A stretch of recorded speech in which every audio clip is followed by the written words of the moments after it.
The stagecoach rattled to a stop in front of the dusty saloon, and Beatrice Dalton pressed her hand against her swollen belly, hoping the driver would not notice the slight curve beneath her travel cloak as she climbed down into the harsh afternoon sun of Bodie, California. The year was 1878, and the mining town sprawled before her like a promise of anonymity, its wooden buildings weathered by wind and time, its streets crowded with prospectors and drifters who had no interest in asking questions about a young woman traveling alone. She gathered her small carpetbag and moved quickly away from the main street, her dark blonde hair escaping from beneath her bonnet as she searched for somewhere, anywhere, that might offer refuge.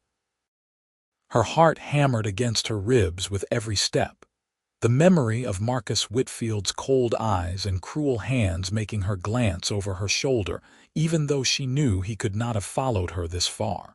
Not yet.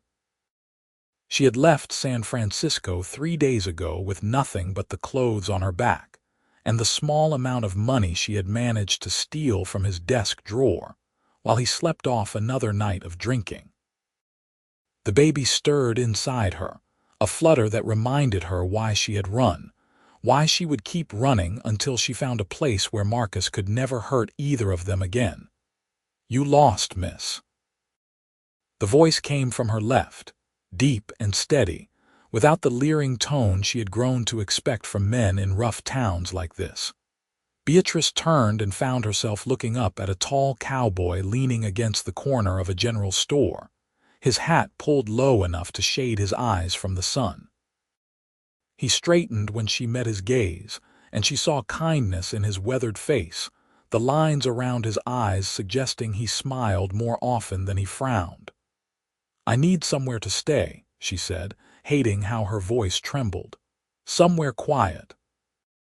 The cowboy studied her for a moment, his gaze taking in her dusty traveling clothes, the way she held her bag close to her body, the exhaustion that must have been written across her face. "You running from something?" Beatrice stiffened, ready to deny it, but something in his expression made her pause. "Someone," she admitted quietly. He nodded slowly, as if this confirmed something he had already suspected. "There is a boarding house at the edge of town, run by a widow named Mrs. Chen. She does not ask many questions and she keeps to herself. You might find some peace there." "Thank you," Beatrice said, relief washing through her. She turned to go, but the cowboy stepped forward. "It is the white house with blue shutters, about half a mile that way," he said, pointing down a side street. "But miss, if you are running from someone dangerous, you should know that Bodie is not as lawless as it used to be. The marshal keeps things fairly orderly these days." "I appreciate your concern," Beatrice said carefully, "but I would prefer to handle this matter on my own." The cowboy tipped his hat. "Name is Cole Irwin if you need anything. I work at the Bodie stables just across from the boarding house." She did not give him her name in return, just offered a small nod before hurrying away down the street he had indicated. The sun beat down mercilessly, and by the time she reached the white house with blue shutters, her dress clung to her back with perspiration, and her feet ached from the walking. Mrs. Chen answered her knock almost immediately. A small woman with sharp eyes and gray streaking through her black hair, pulled back in a tight bun. She looked Beatrice up and down once, then quoted a price for room and board that was reasonable enough that Beatrice felt her shoulders relax for the first time in days. "I have a room on the second floor, faces the back garden," Mrs. Chen said as she led the way upstairs. "Quiet, private. The other boarders keep to themselves." The room was small but clean, with a narrow bed, a washstand, and a window that looked out over a patch of struggling vegetables and a chicken coop. Beatrice set down her bag and felt tears prick at her eyes. It was not much, but it was hers, at least for now. "Thank you," she whispered. Mrs. Chen paused in the doorway. "Dinner is at 6, breakfast at 7. You need anything else, you let me know." When the door closed behind her, Beatrice sank onto the bed and finally allowed herself to cry, her hands cradling the small life growing inside her. She was 4 months along now, and soon she would not be able to hide her condition. She needed to find work, needed to figure out how she would support herself and the baby, but for this moment, she let herself simply be grateful that she had made it this far. The next morning, Beatrice woke to sunlight streaming through the window and the sound of chickens clucking in the yard below. Her body ached from the long journey, but she forced herself out of bed and washed her face in the basin before changing into a fresh dress. She needed to explore the town, needed to understand where she had landed and what opportunities might exist for a woman in her situation. She found Mrs. Chen in the kitchen, kneading bread dough with practiced efficiency. "Is there a seamstress in town?" Beatrice asked. "I have some skill with sewing and thought I might find work." Mrs. Chen glanced up. "Old Mrs. Peterson runs a dress shop on Main Street, but she is particular about who she hires. There is also the laundry service near the mining office. They are always looking for help." Beatrice thanked her and ate a quick breakfast of porridge and coffee before venturing back out into the town. Bodie was fully awake now, with miners heading toward the hills and women sweeping the stoops of businesses and homes. She made her way to the dress shop first, hoping that her experience sewing her own clothes might be enough to secure a position. Mrs. Peterson was a stern woman with silver hair and spectacles that magnified her pale blue eyes. She examined the stitching on Beatrice's dress with a critical eye, asked a few pointed questions about technique, and then surprised Beatrice by offering her work on the spot. "I need someone to do alterations and simple repairs," Mrs. Peterson said. "The pay is not generous, but it is steady." "Can you start tomorrow?" "Yes," Beatrice said quickly, hardly daring to believe her good fortune. "Yes, I can start tomorrow, thank you." She left the shop feeling lighter than she had in months, and as she walked back toward the boarding house, she allowed herself to imagine a future where she and her child might actually be safe. The thought was so fragile that she was afraid to hold onto it too tightly, but it was there nonetheless, a tiny flame of hope. "Miss Dalton." She turned at the sound of her name and found Cole Irwin leading a chestnut mare across the street toward the stables. She had not told him her name yesterday, but apparently Mrs. Chen had shared it, or perhaps he had simply asked around. The realization should have made her nervous, but instead she felt oddly reassured by his presence. "Mr. Irwin," she said, stopping at the edge of the street. "I see you found the boarding house all right," he said, pausing beside her. Up close, she could see that his eyes were a warm brown, and his sun-weathered face suggested he spent most of his time outdoors. He was perhaps 30 years old, maybe a year or two older, with the strong build of a man who made his living through physical work. "I did, thank you, and I found work as well at Mrs. Peterson's dress shop." "That is good news," Cole said, and his smile reached his eyes. "Mrs. Peterson is fair, if a bit demanding. You will do well there." Beatrice found herself returning his smile despite her usual wariness around men. "I hope so." The mare shifted restlessly, and Cole ran a calming hand along her neck. "I should get this girl settled. But if you ever need anything, miss, my offer stands. Bodie can be rough for someone new to town." "I will remember that," Beatrice said softly. She watched him lead the horse into the stable yard, then continued on to the boarding house. That evening, as she sat in her room with the window open to catch the cooling breeze, she thought about Cole Irwin and his unexpected kindness. She had learned not to trust easily, especially not men, but something about the cowboy felt different. Perhaps it was simply that he had asked nothing of her, expected nothing, offered help without demanding anything in return. The days settled into a rhythm after that. Beatrice spent her mornings and afternoons at the dress shop, hemming skirts and mending torn seams, listening to Mrs. Peterson's stories about the early days of Bodie when it had been nothing but a few tents and a dream of silver. She saved every penny she earned, hiding the coins in a small tin box under her mattress, and tried not to think about how quickly her savings would disappear once the baby came. She saw Cole Irwin often, though usually from a distance. He seemed to be one of the most skilled horsemen in town, and she would sometimes pause in her work to watch through the shop window as he gentled a skittish animal or led a team down the street.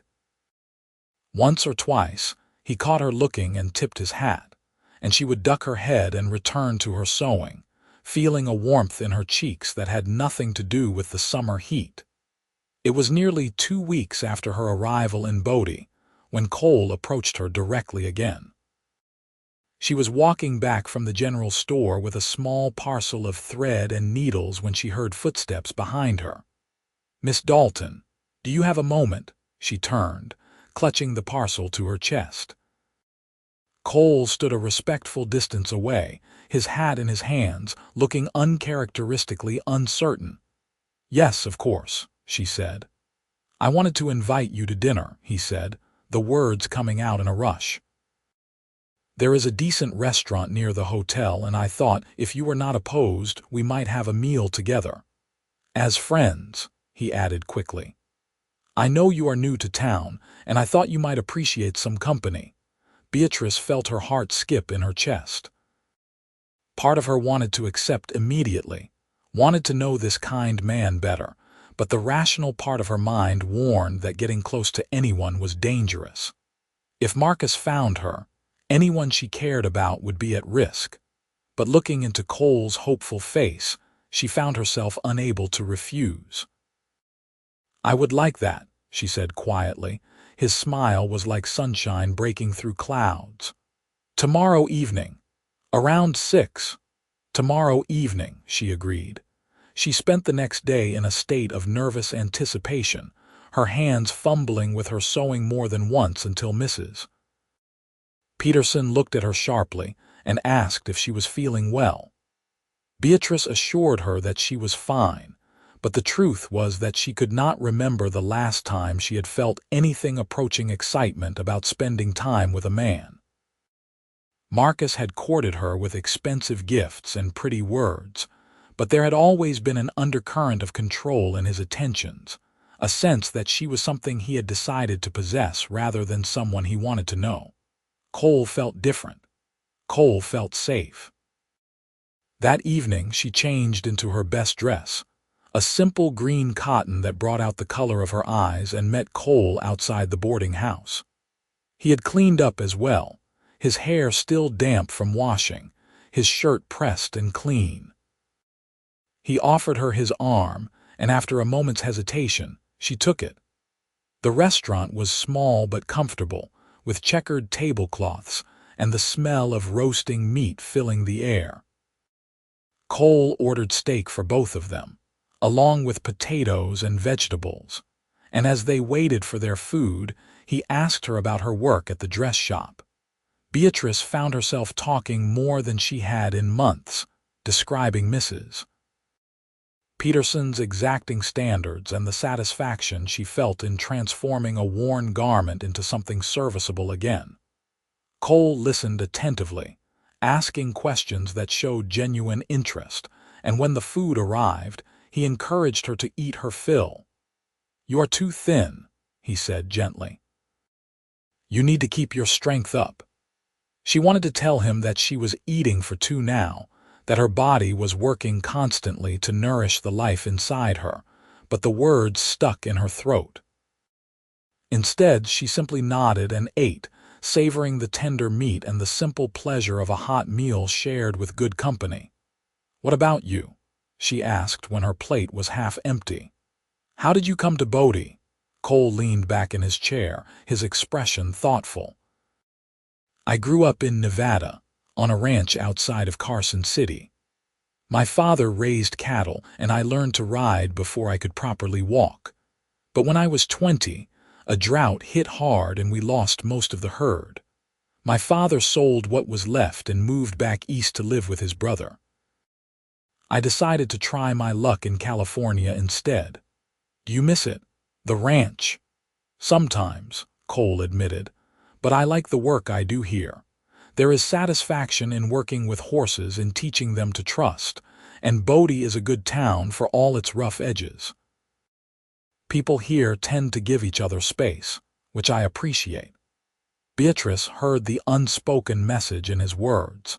He was telling her that he understood her need for privacy, that he would not push for answers she was not ready to give. The realization made her chest tighten with emotion. "Thank you," she said softly, "for dinner and for your kindness. I have not had much of that lately." Cole's expression grew serious. "Whoever hurt you," he said quietly, "they were a fool, and if they ever come looking for you here, they will have to go through me first." The words should have frightened her, should have reminded her of Marcus's possessive anger, but instead they felt like a shield, like protection offered freely rather than control disguised as care. "I hope it never comes to that," Beatrice said, but she reached across the table and briefly touched his hand, wanting him to know that his words mattered. They walked back to the boarding house slowly, talking about small things, and when they reached her door, Cole tipped his hat and bid her good night without trying to kiss her or demanding more than she was ready to give. Beatrice climbed the stairs to her room feeling something she had not felt in a very long time. The beginning of trust. Over the following weeks, Cole and Beatrice fell into an easy companionship. He would walk her home from the dress shop when his work allowed, and on Sunday afternoons, he would take her for gentle rides on his most docile horses, showing her the hills around Bodie and the distant mountains that stood like sentinels against the sky. She told him pieces of her past, carefully edited to avoid mentioning Marcus by name or the true reason she had fled San Francisco, and he shared his own stories of growing up wild and free on the Nevada plains. She was 5 months along now, and though her dresses still hid most of the evidence, she knew that soon her condition would become obvious. The thought terrified her. She had no idea how Cole would react, whether his kindness would evaporate when he learned the truth, whether he would feel betrayed that she had hidden something so significant from him. But she was happy, happier than she had been in years, and she clung to that happiness even as she knew it was built on a foundation of secrets and half-truths. It was early September when everything changed. Beatrice was working at the dress shop, carefully stitching lace onto a wedding dress for one of the mining superintendent's daughters, when the door opened and a man walked in. She glanced up automatically, and her blood turned to ice in her veins. Marcus Whitfield stood in the doorway, his expensive suit dusty from travel, his dark eyes scanning the shop until they landed on her. A smile spread across his face, cold and triumphant. "Beatrice," he said smoothly, "I have been looking everywhere for you, darling." The needle slipped from her nerveless fingers. Mrs. Peterson looked between them, her expression confused. "You know this gentleman, Beatrice?" "She is my fiancée," Marcus said before Beatrice could speak. "She had a little nervous spell and ran off, but I am here to take her home now." "That is not true," Beatrice said, finding her voice. Her hands were shaking so badly that she had to clasp them together to hide it. "I am not engaged to you. I left because you hurt me." Marcus's smile did not waver, but his eyes went hard. "You are being hysterical, darling. Perhaps we should discuss this somewhere private." "No," Beatrice said, louder now. "I am not going anywhere with you." Mrs. Peterson stepped forward, placing herself between Marcus and Beatrice. "The lady says she does not wish to speak with you. I suggest you leave my shop." For a moment, Marcus looked like he might argue, but then he simply nodded and adjusted his cufflinks. "Of course. I can see that Beatrice needs time to calm down, but we will talk soon, darling. You can count on that." He left, but the threat in his words hung in the air like smoke. Beatrice felt her knees buckle, and Mrs. Peterson caught her arm, guiding her to a chair. "Who was that man?" Mrs. Peterson demanded. "Marcus Whitfield," Beatrice whispered. "He is wealthy, connected, and dangerous. I was his housekeeper in San Francisco. He forced himself on me, and when I discovered I was pregnant, I ran." The words spilled out before she could stop them, months of secrets tumbling into the open. Mrs. Peterson's expression shifted from concern to understanding, and then to a fierce protectiveness that reminded Beatrice of her own mother, long dead. "Does anyone else in town know about this?" Mrs. Peterson asked. "No, only you now." "Then we need to tell the marshal, and you need to tell that young man who has been courting you, Cole Irwin. He is a good man, and he deserves to know the truth." Beatrice nodded miserably. She knew Mrs.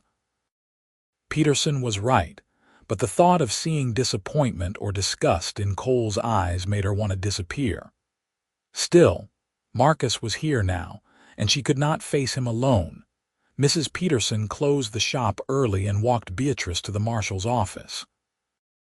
Marshal Garrett was a grizzled man in his 50s with a reputation for fairness, and he listened to Beatrice's story with a grave expression, before promising to keep an eye on Marcus Whitfield while he was in town. "But I cannot arrest him for something that happened in San Francisco," the marshal said honestly. "And if he claims you are his fiancée and that the child is his, there are plenty of judges who would force you to return with him." "What can I do?" Beatrice asked desperately. "Find someone who will marry you and claim the child as his own," Marshal Garrett said bluntly. "It is not fair, but it is the reality of the law. A married woman has her husband's protection, and Whitfield would have a much harder time asserting any claim on you or the baby." Beatrice felt tears burn in her eyes. She had no right to ask such a thing of anyone, least of all Cole, who owed her nothing and had already given her so much kindness. Mrs. Peterson squeezed her hand. "Talk to Cole," she said firmly. "Give him the chance to help you." Beatrice found him at the stables as the sun was setting, grooming a gray gelding with long, steady strokes. He looked up when she entered, his smile fading as he saw her expression. "What happened?" he asked, setting down the brush immediately. "Marcus found me," Beatrice said, and then the whole story came pouring out, every detail she had hidden, every fear she had been carrying alone. She told him about Marcus forcing himself on her, about discovering the pregnancy, about stealing money and fleeing in the night. She told him that Marcus was in Bodie now, that he would try to take her back, that the law would likely support his claim unless she had a husband to protect her. When she finished, she stood trembling in the middle of the stable, waiting for Cole to tell her to leave, to say that he wanted nothing to do with a woman in her situation. Instead, he closed the distance between them and took her hands in his. "He will not find you here," Cole said, his voice steady and certain. "I will not let him take you." Beatrice felt tears spill down her cheeks. "You do not understand. He has money influence. He could make things very difficult for you if you get involved." "I do not care," Cole said simply. "Beatrice, I have been half in love with you since the day you arrived in Bodie looking lost and scared. I know you do not feel the same way about me, not yet, but if you will have me, I would be honored to marry you and claim your child as my own." She stared at him, unable to believe what she was hearing. "You would do that, even though the baby is not yours?" "I would do it because I care about you," Cole said, "and because every child deserves a father who will protect them. If you will trust me, Beatrice, I swear I will spend the rest of my life proving that I am worthy of that trust." The tears were falling freely now, and Beatrice found herself nodding, her heart so full she could barely speak. "Yes," she whispered. Yes, Cole, I will marry you. He pulled her into his arms then, holding her carefully, as if she were something precious and fragile. She buried her face against his chest and felt, for the first time since she had discovered the baby, that she was not alone in the world. They were married 3 days later in a simple ceremony at the small church at the edge of town, with Mrs. Peterson and Marshall Garrett serving as witnesses. Beatrice wore a dress she had altered herself, letting out the waist to accommodate her growing belly, and Cole wore his best suit, his hair combed back and his face clean-shaven. When the preacher pronounced them husband and wife, Cole kissed her gently, a promise sealed with tenderness rather than passion. Marcus showed up at the boarding house that evening, demanding to see Beatrice, but Mrs. Chen informed him coolly that Mrs. Irwin had moved out that morning. He went to the marshal next, insisting that Beatrice was his fiancée and that she had stolen from him. But Marshal Garrett showed him the marriage certificate and suggested that Mr. Whitfield leave town before he found himself facing charges of harassment. Beatrice watched from the window of Cole's small cabin on the edge of town as Marcus climbed into his rented carriage and drove away, his face twisted with rage. She felt Cole's arms come around her from behind, his hands resting protectively over her belly. "He is gone," Cole said quietly. "And he is not coming back." She leaned back against him, letting herself believe it. She was safe. Her baby was safe. And she was married to a good man who had chosen to love her even knowing the truth of her circumstances. The months that followed were a revelation. Cole moved Beatrice into his cabin, a snug 2-room structure with a stone fireplace and windows that looked out toward the mountains. He continued his work at the stables, and she continued sewing at Mrs. Peterson's shop until her pregnancy became too advanced for her to comfortably make the walk into town. Cole treated her with unfailing kindness, giving her space when she needed it, and holding her when the nightmares about Marcus made her wake in the middle of the night, gasping for breath. He never pushed her for more than she was ready to give, and gradually, Beatrice found herself falling in love with her husband. It was nothing like the frightening intensity of Marcus's obsession. Instead, it was a quiet, steady thing, built on respect and trust, and the hundreds of small kindnesses that Cole showed her every day. He would bring her wildflowers from his rides in the hills. He built a cradle for the baby with his own hands, sanding the wood until it was smooth as silk. He would sit with her in the evenings, his hand resting on her belly, talking to the child about the horses he would teach them to ride and the life they would build together. One evening in late November, as they sat by the fire after dinner, Beatrice finally found the courage to voice the question that had been haunting her. "Cole, why did you do this? You could have found a woman without all my complications. Why take on the burden of another man's child?" Cole was quiet for a long moment, his gaze fixed on the flames. "My mother died when I was born," he said finally, "and my father remarried a few years later to a widow with 2 sons of her own. My stepmother loved me like I was hers, never treated me different from my stepbrothers. She showed me that family is not just about blood. It is about choosing to love, choosing to stay, even when things are hard." He turned to look at her then, his brown eyes warm in the firelight. "I am choosing you, Beatrice. I am choosing this baby.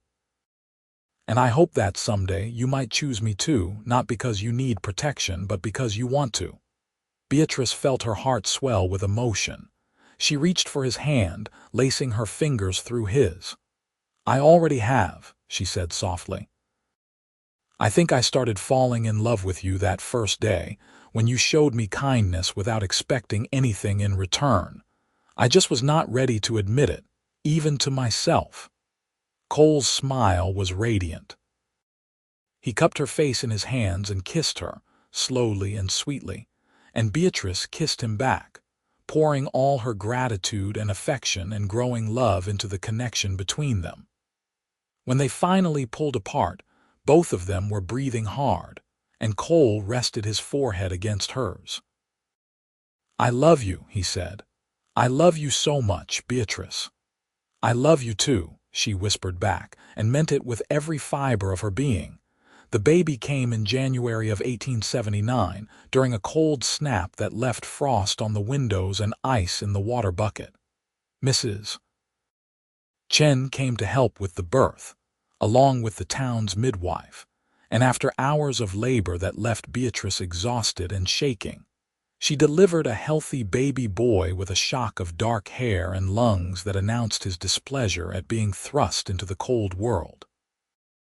Cole was at her side through all of it, holding her hand and whispering encouragement, and when the midwife placed the baby in Beatrice's arms, he looked down at the tiny red face with an expression of such wonder that Beatrice felt tears spring to her eyes. "What should we name him?" Cole asked softly.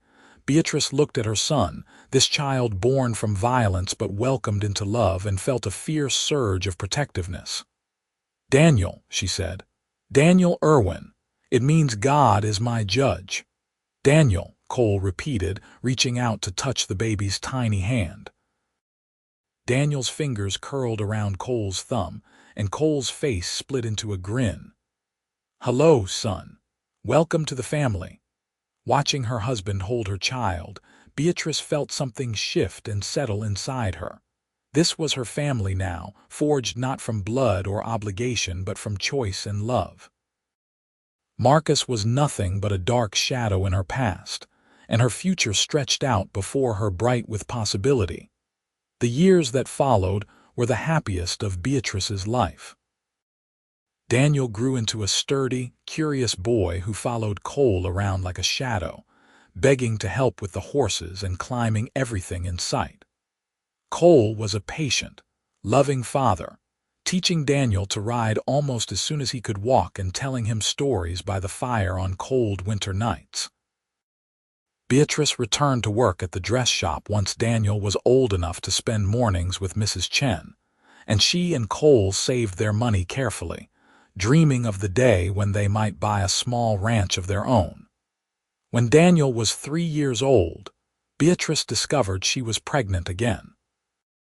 This time, there was no fear, only joy, and when she told Cole the news, he swept her up in his arms and spun her around the kitchen until she was laughing and breathless. Their daughter was born in the summer of 1882, a tiny thing with Cole's brown eyes and Beatrice's blonde hair. They named her Sarah, and Daniel was immediately besotted with his baby sister, bringing her his treasures and singing to her in a high, off-key voice that made Cole and Beatrice exchange amused glances over his head.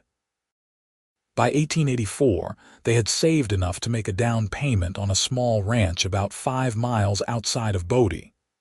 It was not much, just 100 acres with a creek running through it and a ramshackle house that needed serious work, but it was theirs. Cole quit his job at the stables and threw himself into building up the ranch, starting with a string of horses that he gentled and sold to miners and travelers passing through. Beatrice kept sewing, taking in work from Mrs. Peterson and other women in town, and together they built a life that was rich in love if not always in money. Daniel started school in Bodie, making the ride into town each morning on a gentle pony that Cole had trained specifically for him. Sarah grew into a bright, fearless child who was forever escaping the house to follow her brother and father around the ranch. And Beatrice, who had once believed that happiness was something that happened to other people, found herself waking each morning grateful for the man sleeping beside her and the family they had created together. One evening in the late summer of 1885, as they sat on the porch watching the sun set behind the mountains, Daniel and Sarah chasing fireflies in the grass, Cole took Beatrice's hand. "You ever think about him?" he asked quietly. "Marcus, I mean." Beatrice considered the question. Sometimes, she admitted. But not the way I used to. He does not scare me anymore.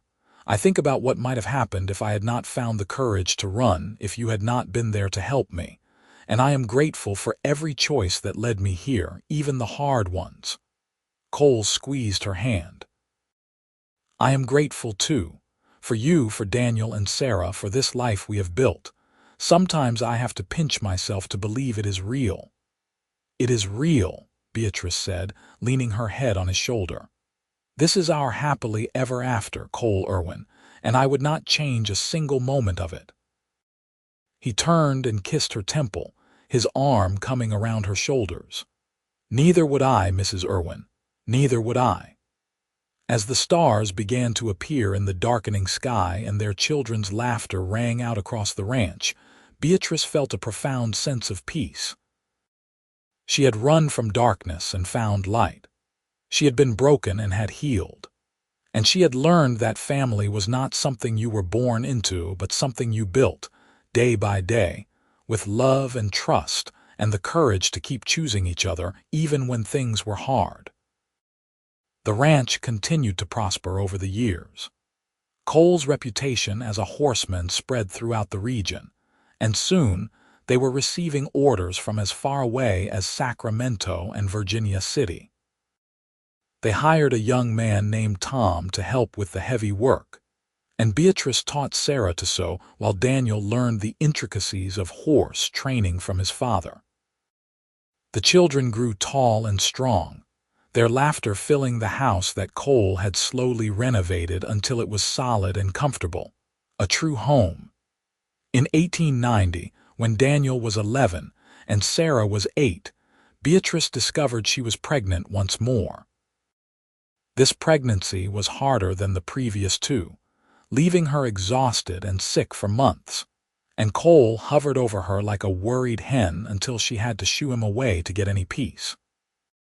But when their second son was born in the spring of 1891, small but healthy, with lungs that rivaled Daniel's newborn cries, all the discomfort was forgotten.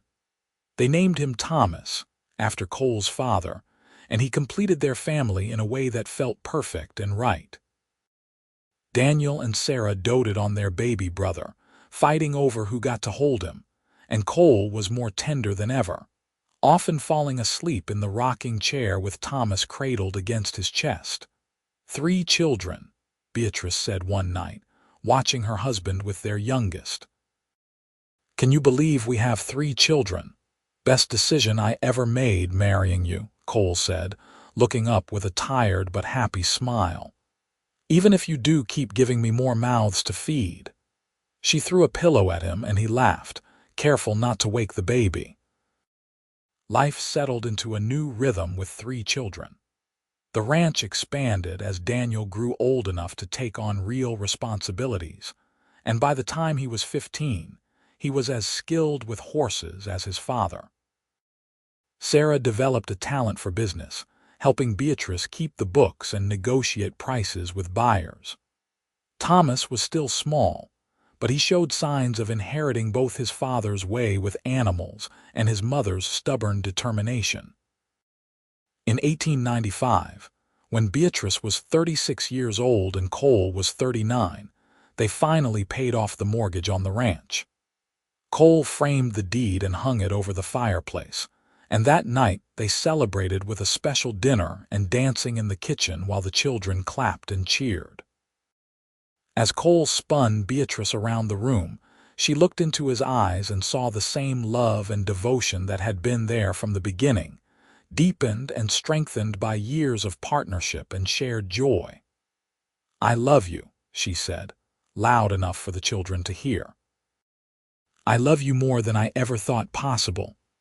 I love you too, Cole said, pulling her close. Forever and always, Beatrice, forever and always. Daniel left home in 1896 to work at a large horse ranch near Sacramento, but he came back often, bringing stories of the wider world and eventually a sweetheart named Mary who Beatrice liked immediately. Sarah showed no interest in leaving the ranch, declaring that she intended to expand their operation, and make them the premier horse suppliers in all of California. Thomas, at 5 years old, was more interested in the ranch cat than in any grand plans, but he listened to his siblings with wide, admiring eyes. As the 19th century drew to a close, Beatrice sometimes thought about the frightened young woman who had stepped off the stagecoach in Bodie all those years ago. She barely recognized that person now. She had been shaped by fear and survival, but she had been transformed by love. Cole had shown her what a real partnership looked like, what it meant to be cherished rather than controlled, and together they had built something that would outlast them both. On their 20th wedding anniversary in 1898, Cole surprised her with a trip back to Bodie, which had shrunk considerably as the mines played out and people moved on to new opportunities. They walked the streets where they had first met, visited Mrs. Peterson's old dress shop, which now belonged to someone else, and stood outside the boarding house where Beatrice had taken her first steps toward freedom. "You ever regret it?" Cole asked as they stood looking at the white house with blue shutters. "Coming here, marrying me, taking on this life," Beatrice turned to him, cupping his weathered face in her hands. There was gray in his hair now and lines around his eyes, but he was still the most handsome man she had ever seen. "Not for a single moment," she said fiercely. "You saved me, Cole. You and our children and this life we built together. You saved me in every way a person can be saved." He kissed her then, slow and sweet and full of 20 years of love, and when they finally pulled apart, both of them were smiling through tears. They returned to the ranch to find Daniel and Mary planning their wedding, Sarah negotiating a contract with a buyer from San Francisco, and Thomas trying to teach the cat to fetch. The house was full of noise and laughter and the comfortable chaos of a large family. And as Beatrice stood in the doorway watching her husband and children, she felt her heart overflow with gratitude. This was her happy ending, but it was not an ending at all. It was a beginning that kept unfolding, day after day, moment by moment, in the smile of a child and the touch of a hand and the quiet knowledge that she was loved completely for exactly who she was. She had run from a man who saw her as property and found a man who saw her as an equal partner. She had fled from violence and discovered tenderness. She had left behind everything she knew and found everything she needed. The years continued to roll by, marked by weddings and grandchildren, and the slow, steady growth of the ranch that bore the Irwin name. Daniel and Mary gave them 3 grandchildren who visited often, filling the house with young energy. Sarah married a banker from Bodie named Robert in 1903, and though they settled in town, she continued to manage much of the ranch's business. Thomas grew into a quiet, thoughtful young man who surprised everyone by announcing that he wanted to be a veterinarian, and Cole and Beatrice scraped together the money to send him to school in San Francisco, proud beyond measure of their youngest child's ambition. Through it all, Cole and Beatrice remained each other's anchor and best friend. They still sat on the porch in the evenings, hands linked, watching the sun set behind the mountains. They still danced in the kitchen when the mood struck.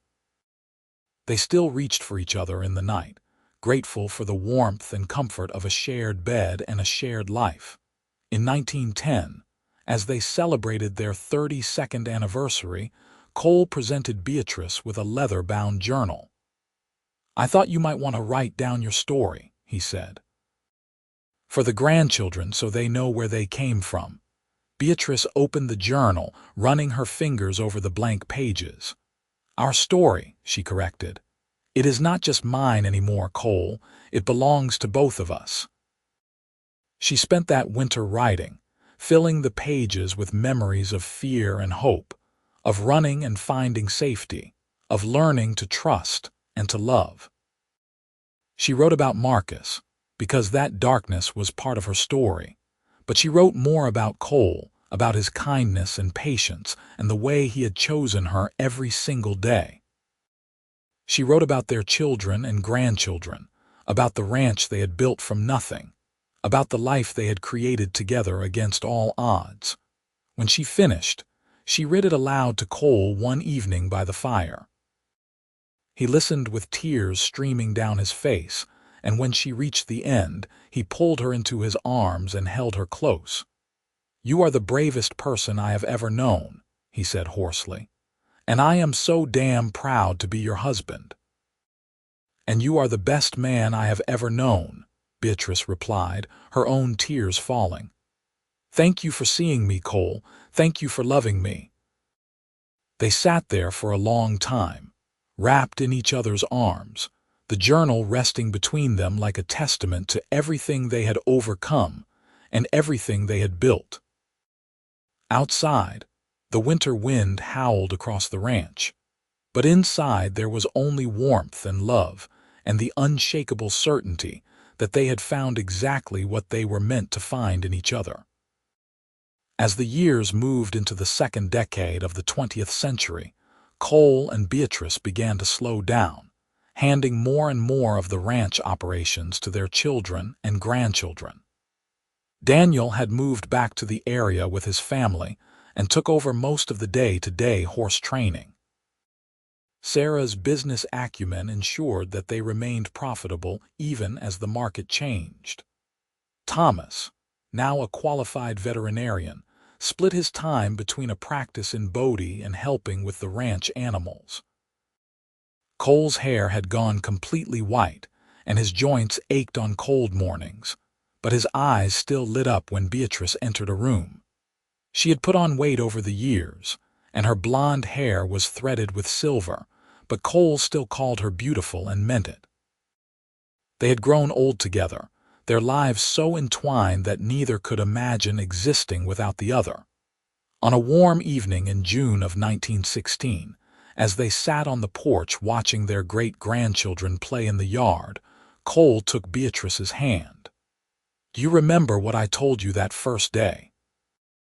When you asked where you could stay, you told me about Mrs. Chen's boarding house," Beatrice said, smiling at the memory. "And you told me that Bodie was not as lawless as it used to be." "Before that," Cole said, "when you told me you were running from someone dangerous." "Do you remember what I said?" Beatrice thought back across nearly 40 years. "You said if I was running from someone dangerous, you would help me." "I said more than that," Cole corrected gently. "I said he would not find you here, and he never did he? You were safe from the moment you arrived in Bodie, even before you knew it, because I was never going to let anyone hurt you." Beatrice felt her throat tighten with emotion. "You kept that promise," she said. "Every day for 38 years, you have kept that promise." "You made me feel safe, Cole. You gave me a life I never dreamed was possible." "You gave me a life too," Cole said. "You gave me a family, a purpose, a reason to be the best man I could be. I was just a drifter before you arrived, Beatrice. You made me into a husband, a father, a grandfather. You made me into someone who mattered. You always mattered," Beatrice said fiercely. "From the very first moment you mattered to me." They sat in comfortable silence, watching the sun paint the sky in shades of orange and pink, listening to the distant sound of their great-grandchildren's laughter. This was what happiness looked like, Beatrice thought. Not a single perfect moment, but a lifetime of moments strung together like pearls on a string, each one precious, because it was shared with the person you loved most in the world. As darkness fell and the first stars appeared, Cole helped Beatrice to her feet, and they walked inside together, his arm around her waist, her head on his shoulder.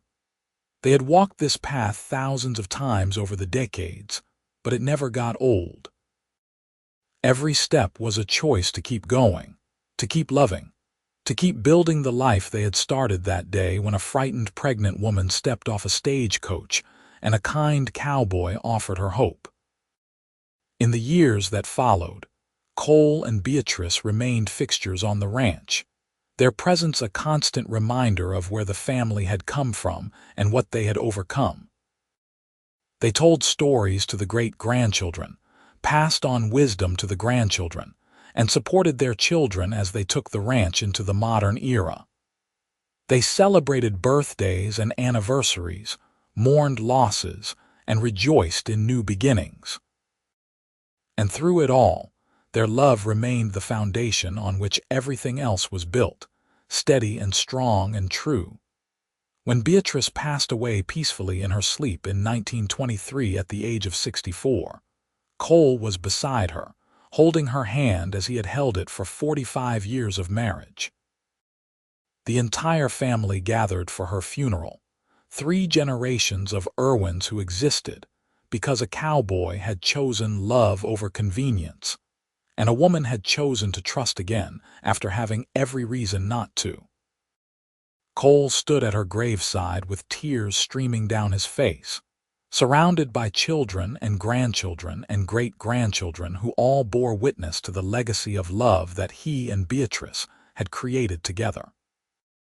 Cole lived another 5 years, spending his days working on the ranch when his body allowed and playing with his great-grandchildren when it did not. He spoke often of Beatrice, keeping her memory alive through stories and reminiscences, and when he finally joined her in the spring of 1928, there was a sense that the circle had closed, that 2 souls who had found each other against all odds had been reunited at last. They were buried side by side on a hill overlooking the ranch, their headstones simple but inscribed with the words that had defined their life together. Cole's reed, he kept his promise, and Beatrice's reed, she found her home. And in the years and decades that followed, their descendants would visit that hill and remember the love story that had started with a frightened woman and a kind cowboy. A story that proved that family was not just about blood, that love was a choice you made every day, and that sometimes, when you least expected it, you could find exactly what you needed in the most unlikely of places. The ranch continued to thrive, generation after generation, the Irwin name becoming synonymous with quality horses and honest dealing. But more than that, it became known as a place of refuge, where anyone who needed help could find it, because Cole and Beatrice had taught their children and grandchildren that kindness mattered, that offering safety to those who needed it was never the wrong choice, and that love, real love, was worth fighting for.